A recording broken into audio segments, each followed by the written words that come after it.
കാവിക്കൊടിയേന്തിയ ഭാരതമാതാവിന്റെ ചിത്രം വെച്ചതിൽ പ്രതിഷേധിച്ച് പരിപാടി ബഹിഷ്കരിച്ച് വിദ്യാഭ്യാസ മന്ത്രി വി ശിവൻകുട്ടി ഇറങ്ങിപ്പോയി. സ്കൗട്ട് ആൻഡ് ഗൈഡ് പരിപാടിക്കിടെയായിരുന്ന പ്രതിഷേധം രേഖപ്പെടുത്തി രാജ്ഭവനിൽ നിന്നും മന്ത്രി ഇറങ്ങിപ്പോയത് ഭരണഘടനയാണ് വലുതെന്നും മറ്റൊരു രാഷ്ട്രസങ്കല്പവും അതിനു മുകളിലല്ലെന്നും മന്ത്രി വി ശിവൻകുട്ടി പ്രതികരിച്ചു. അതേസമയം മന്ത്രിയുടേത് പ്രോട്ടോകോൾ ലംഘനമാണെന്നും ഭാരത് മാതാവിന്റെ ചിത്രം മാറ്റില്ലെന്നും ഗവർണർ രാജേന്ദ്ര വിശ്വനാഥ് ആർലേക്കറും വ്യക്തമാക്കി. എസ് ഷീജ തയ്യാറാക്കിയ റിപ്പോർട്ട് കാണാം.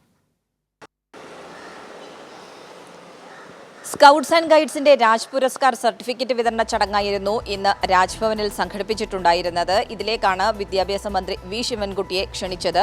ഈ ക്ഷണത്തിൽ, അതായത് രാജ്ഭവനിൽ നിന്ന് നൽകിയ അറിയിപ്പിന് വിരുദ്ധമായ രീതിയിലുള്ള കാര്യങ്ങളായിരുന്നു ഇന്ന് രാജ്ഭവനിൽ ഉണ്ടായത് എന്നുള്ളത് തന്നെയാണ് ഈ പ്രതിഷേധങ്ങൾക്കൊക്കെ ഇടയാക്കിയത്. പ്രത്യേകിച്ചും വിദ്യാഭ്യാസ മന്ത്രി ഈ ചടങ്ങിൽ പങ്കെടുക്കുന്നതിന് വേണ്ടി എത്തുമ്പോൾ അവിടെ ഭാരതമാതാവിന്റെ, അതായത് RSS പ്രചരണത്തിന് വേണ്ടി ഉപയോഗിക്കുന്ന കാവിക്കൊടിയേന്തിയ ഭാരത മാതാവിന്റെ ചിത്രത്തിന് മുന്നിൽ പുഷ്പാർച്ചന നടത്തുകയും വിളക്ക് കൊളുത്തുകയുമായിരുന്നു ചെയ്തത്. ഇതിൽ ഉള്ള ശക്തമായിട്ടുള്ള വിയോജിപ്പ് ആ വേദിയിൽ തന്നെ പൊതുവിദ്യാഭ്യാസ വകുപ്പ് മന്ത്രി വി ശിവൻകുട്ടി അറിയിക്കുകയായിരുന്നു. അതിൽ പ്രധാനമായും അദ്ദേഹം സൂചിപ്പിച്ച കാര്യങ്ങൾ, എൻ്റെ രാജ്യം ഇന്ത്യയാണ്, അതിന് ഒരു പ്രത്യേക ഭരണഘടനയുണ്ട്, അതിന് മുകളിലായി മറ്റൊന്നും ഇല്ല എന്നുള്ള കാര്യം അസന്നിഗ്ധമായി വ്യക്തമാക്കിക്കൊണ്ട് സംസ്ഥാന സർക്കാരിൻ്റെ ഒരു പ്രതിഷേധം കൂടി ആ വേദിയിൽ അറിയിച്ചുകൊണ്ടാണ് അവിടെ നിന്നും, ആ ചടങ്ങിൽ നിന്നും ഇറങ്ങിപ്പോയത്. താൻ ഈ ചടങ്ങിൽ നിന്നും ഇറങ്ങിപ്പോകുകയാണ് എന്നുള്ള കാര്യം ഉൾപ്പെടെ അദ്ദേഹം ഗവർണറോട് സൂചിപ്പിച്ചുകൊണ്ട് തന്നെയാണ് അവിടെ നിന്നും ഇറങ്ങിപ്പോകുന്നത്. പക്ഷേ അതിനെതിരെ ഇതിൽ ഗവർണർ സ്വീകരിച്ച നിലപാടിനെ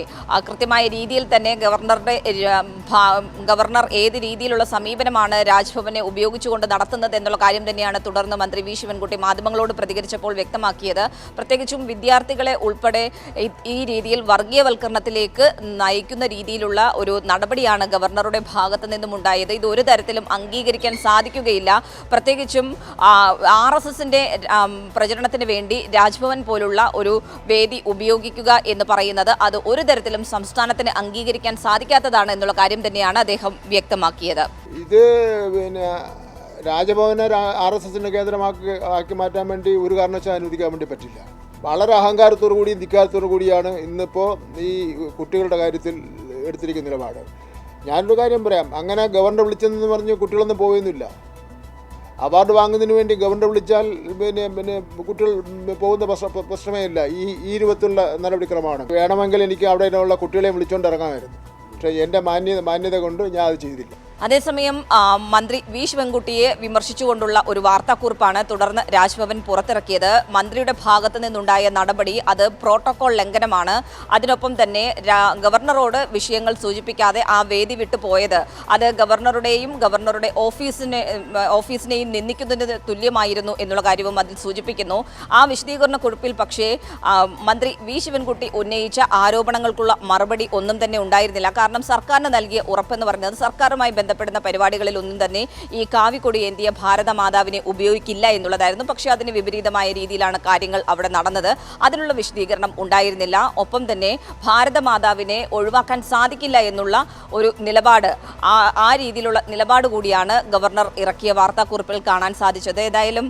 താൻ ഏതായാലും പ്രോട്ടോകോൾ ലംഘനം ഒന്നും തന്നെ നടത്തിയിട്ടില്ല. പക്ഷേ ഇതുമായി ബന്ധപ്പെട്ടുകൊണ്ട് കൃത്യമായ നിലപാട് സംസ്ഥാന സർക്കാരിനുണ്ട് എന്നുള്ള കാര്യം തന്നെയാണ് ശിവൻകുട്ടി തുടർന്നുള്ള മറുപടിയിൽ വ്യക്തമാക്കിയത്.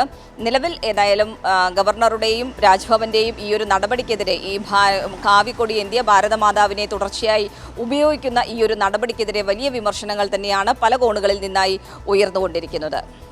ശരി, ഷീജ വിവരങ്ങൾ നൽകിയത്.